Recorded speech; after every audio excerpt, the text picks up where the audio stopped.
Tentato furto di uno scooter nella notte a Valmaura, i residenti se ne accorgono e intervengono. Uno dei due ladri, bloccato dai carabinieri, ha denunciato un ragazzo per aggressione.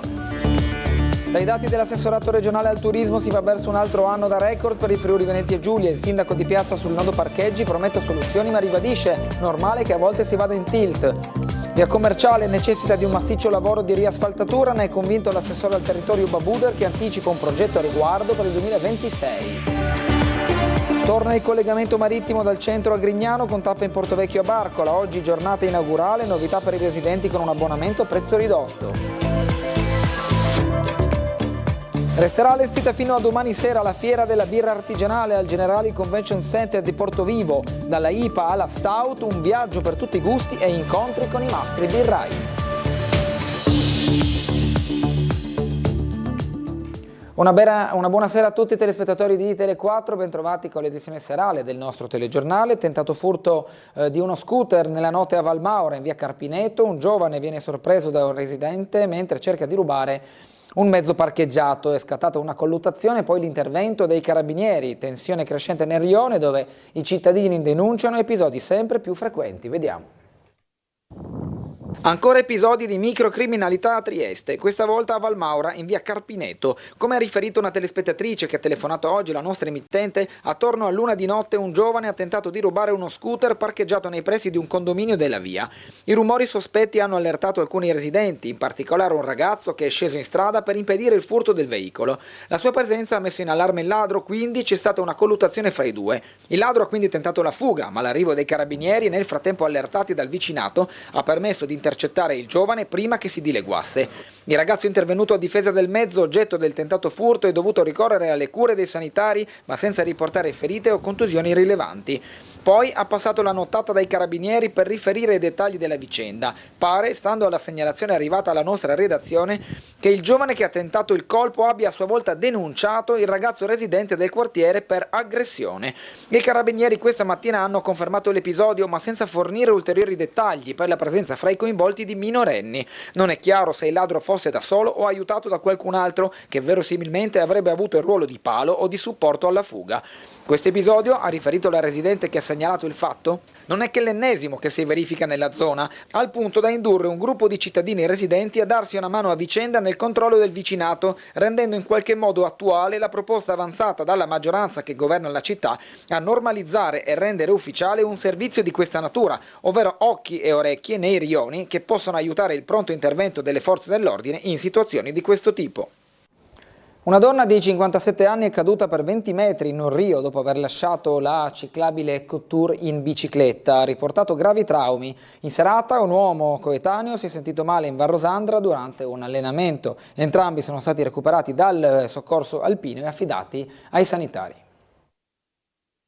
2 operazioni di salvataggio in poche ore per la stazione triestina del soccorso alpino nella giornata di sabato. Il primo intervento tra le 17.30 e le 19.30 ha riguardato una donna triestina di 57 anni vittima di una grave caduta in bicicletta nei pressi della ciclabile Couture. La ciclista, dopo aver abbandonato il tracciato principale per seguire un sentiero secondario, ha perso l'equilibrio quando un ramo su cui si era appoggiata ha ceduto, facendola precipitare per circa 20 metri in un rio sottostante. È stata la sorella, allertata dalla stessa donna tramite una telefonata, a chiamare i soccorsi. 8 tecnici del soccorso alpino, tra cui un sanitario, hanno partecipato all'operazione insieme al personale del 118 e ai vigili del fuoco. Dopo una difficile perlustrazione in zona, la donna è stata trovata, stabilizzata e recuperata con corde e barella in un tratto particolarmente impervio. Ha riportato politraumi e un trauma cranico. Poco dopo, tra le 20.30 e le 21.30, i soccorritori sono stati chiamati per un secondo intervento in Val Rosandra.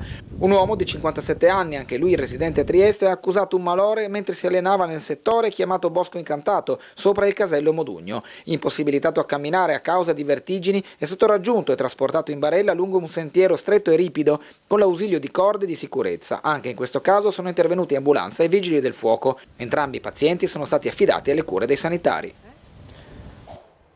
Ed è un turismo ancora in crescita in Friuli Venezia Giulia. I dati dei primi 4 mesi dell'anno annunciati dall'assessore regionale al turismo Sergio Emidio Bini sono positivi e le proiezioni per quest'estate sono il preludio per un altro record di presenze. Con il sindaco di Piazza abbiamo anche affrontato il nodo dei parcheggi a Trieste.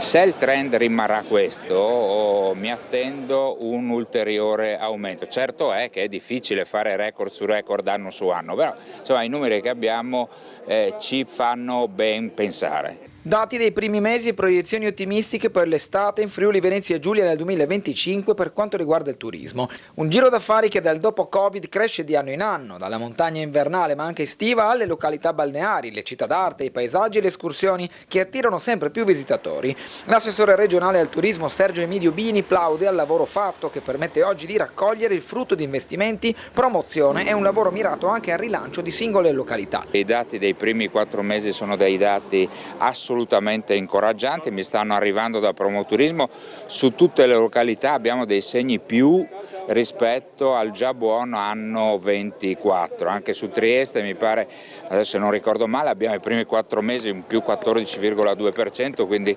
dati significativi.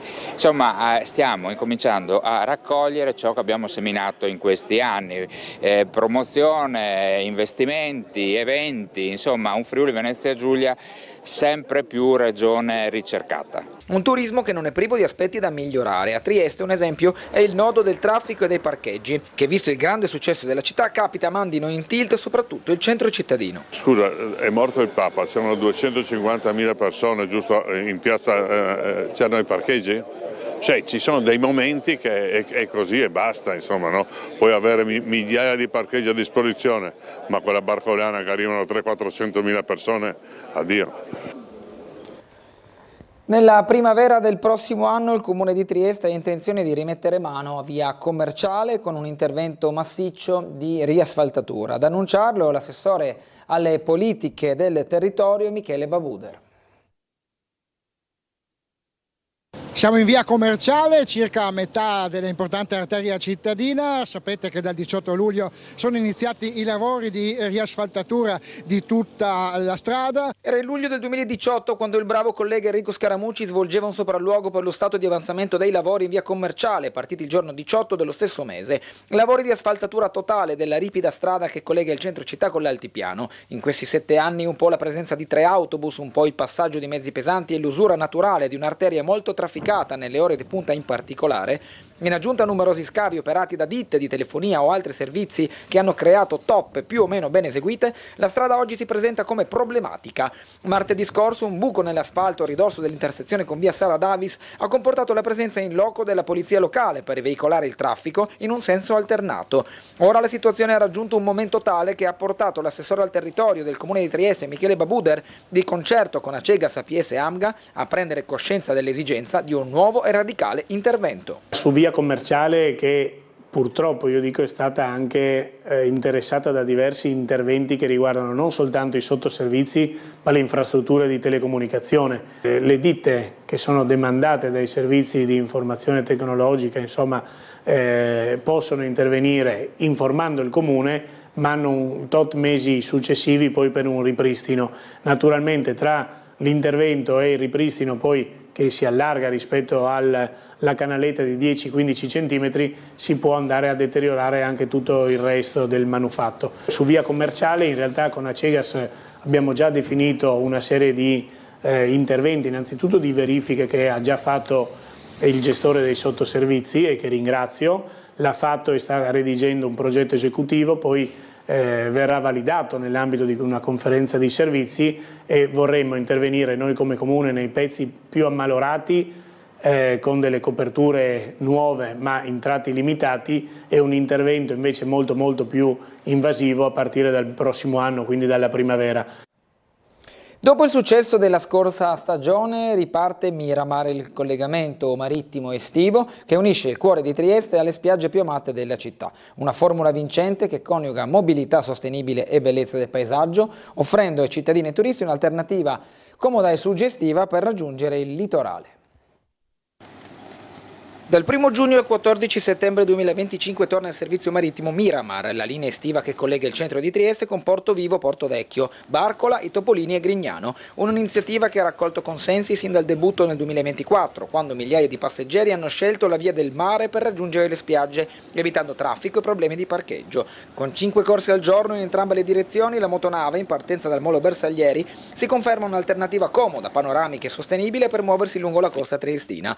Tra le novità di quest'anno c'è un abbonamento dedicato ai residenti, 10 corse verso Barcola o Topolini al costo agevolato di 10 euro. I biglietti si acquistano solo a bordo, mostrando un documento di identità in caso di abbonamento. Il servizio Miramar, introdotto l'anno scorso, ha riscosso un notevole successo, contribuendo a ridurre il traffico su gomma e offrendo un'alternativa panoramica e sostenibile per raggiungere le località balneari e turistiche lungo la costa triestina. La motonave Miramar, parte della flotta Delfino Verde, è stata appositamente acquistata per potenziare il servizio e migliorare l'esperienza dei passeggeri. Il servizio si inserisce nel più ampio contesto dei collegamenti marittimi stagionali promossi dalla Regione Friuli Venezia Giulia, che per il 2025 ha stanziato circa 4 milioni e mezzo di euro per sostenere e ampliare le tratte esistenti, favorendo la mobilità sostenibile e il turismo lungo la costa. Il comitato Cielo Aperto ha donato 30.000 euro all'oncologia e all'ematologia dell'azienda sanitaria universitaria Giuliano Esontine. Vediamo il servizio di Laura Buccarella. Cerimonia di consegna da parte del Comitato Cielo Aperto dell'importo di 30.000 euro destinati ai reparti di oncologia ed ematologia dell'Ospedale Maggiore a supporto economico di medici ricercatori. Un ringraziamento al Comitato Cielo Aperto per il costante supporto che ci danno ormai da diversi anni, con un metodo di lavoro che coinvolge tutti gli attori principali dell'economia del territorio, quindi è importante fare squadra, fare team. Utilizzeremo questi finanziamenti che noi riceviamo dal Comitato Cielo Aperto per poter in qualche modo affrontare la ricerca, per poter offrire ai nostri malati queste opportunità, quindi pagando con delle borse di studio delle persone dedicate a poterci inserire nell'ambiente, nel mondo della ricerca a livello nazionale ed internazionale. Ci hanno regalato di tutto, di più, e oggi vedere questo, questa è la città che mi piace, no? Quella città positiva che dona tutte queste risorse per le persone con problemi, è bellissimo. Per noi è un momento molto significativo perché comunque realizza la conclusione di un progetto che dura tutto l'anno, a cui noi crediamo fermamente che questo progetto di affiancamento di medici ricercatori ai primari, professor Zaia e dottoressa Guglielmi nei loro reparti oncologia ed ematologia, e noi contiamo di continuare in questa direzione. Infatti anche i nostri futuri eventi saranno diretti verso questi obiettivi. Il concerto evento invernale è andato in scena nella sala principale del Teatro Giuseppe Verdi di Trieste. Il prossimo evento sportivo invece in calendario è il prossimo 28 settembre. Allora il 28 settembre, come abbiamo già detto, ci sarà la 7ª edizione del Trofeo Conad Duino Superstore. Questa è la nostra gara competitiva in collaborazione con AICD Generali, e in più anche ci sarà una Nordic Walking, una gara con i cani, e per il resto stiamo lavorando, per cui sarà una grandissima sorpresa. Il rapporto fra la Triestina e la propria tifoseria, già incrinato, si fa ancora più complicato dopo la decisione del Centro Coordinamento Triestina Club di revocare l'utilizzo del marchio, scelta che comporta la rimozione del logo da maglie e materiali ufficiali sino a nuovo avviso. È arrivata una nuova netta presa di posizione da parte dei tifosi. All'esterno dello stadio Nereo Rocco ieri è apparso uno striscione firmato dal gruppo Nucleo San Giacomo, storici sostenitori della squadra. Yankee Go Home, state infangando la nostra storia, vergogna. Un messaggio inequivocabile che esprime tutto il malcontento per la situazione attuale del club. Striscione che poi è stato rimosso. Innescare la protesta è stata la penalizzazione di 9 punti decisa dal Tribunale Federale Nazionale a seguito di segnalazioni da parte della Covisoc.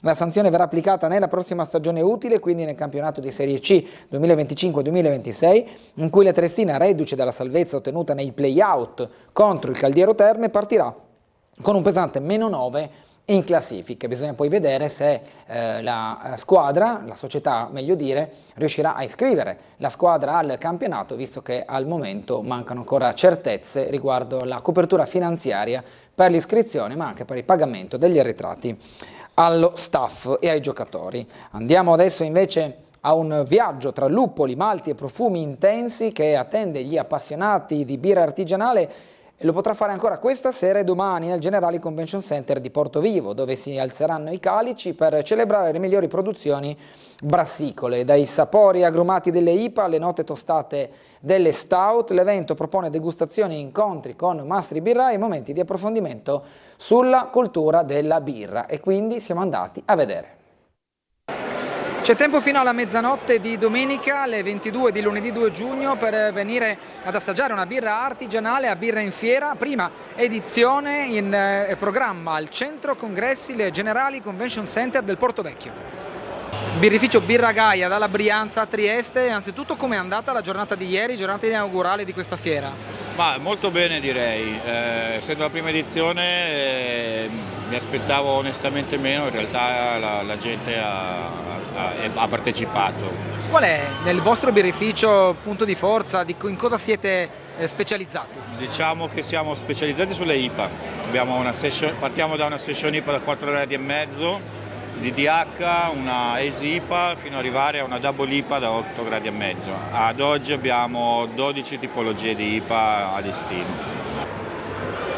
Cosa ci fa assaggiare di particolare e di speciale il birrificio del Pompiere? Buongiorno, una Saison, che è una birra stagionale belga, fatta con tutti i tipi di cereali, dall'orzo al farro alla segale all'avena e al frumento, ed è una birra che difficilmente si trova molto in commercio. Noi l'abbiamo provato a portarla qua a Trieste appunto per lanciarla un po', un attimo, a vedere se piace. Devo dire che abbiamo avuto un buon riscontro perché la gente l'ha apprezzata e adesso ve la faccio assaggiare. Adesso con il birrificio Anticorpo triestino andiamo a chiedere come si spina la birra perfetta. Allora, nel nostro caso sicuramente bisogna come prima cosa provare, fare un test preliminare e un assaggio, e nel nostro caso cerchiamo di mantenere una carbonazione contenuta in maniera tale che appunto la birra si possa spinare in un colpo solo, passatemi il termine. Dopodiché sicuramente questo dipende anche dallo stile della birra e dalle sue necessità specifiche. Quando si parla della schiuma, molti dicono devono esserci 2 dita, 3 dita, quale sarebbe, diciamo, la misura migliore, più indicata? Allora, anche in questo caso dipende dalla tipologia di birra, nel senso che alcune possono presentare anche una schiuma molto ridotta, ciò non significa che infici sulla qualità. Nel caso specifico di questa Mexican Lager deve avere una media schiumatura, in questo caso che possa essere 1-2 cm in base alla dimensione del bicchiere, e ovviamente è importante anche la persistenza in maniera tale che ne conservi una carbonazione adatta alla bevuta. Bene, nella giornata di domani, lunedì 2 giugno, festa della Repubblica, non ci sarà la trasmissione del mattino Sveglia Trieste, ma ci saranno le edizioni dei nostri telegiornali. Per questa domenica invece è tutto, grazie per averci seguiti, un buon proseguimento con i programmi di Tele4.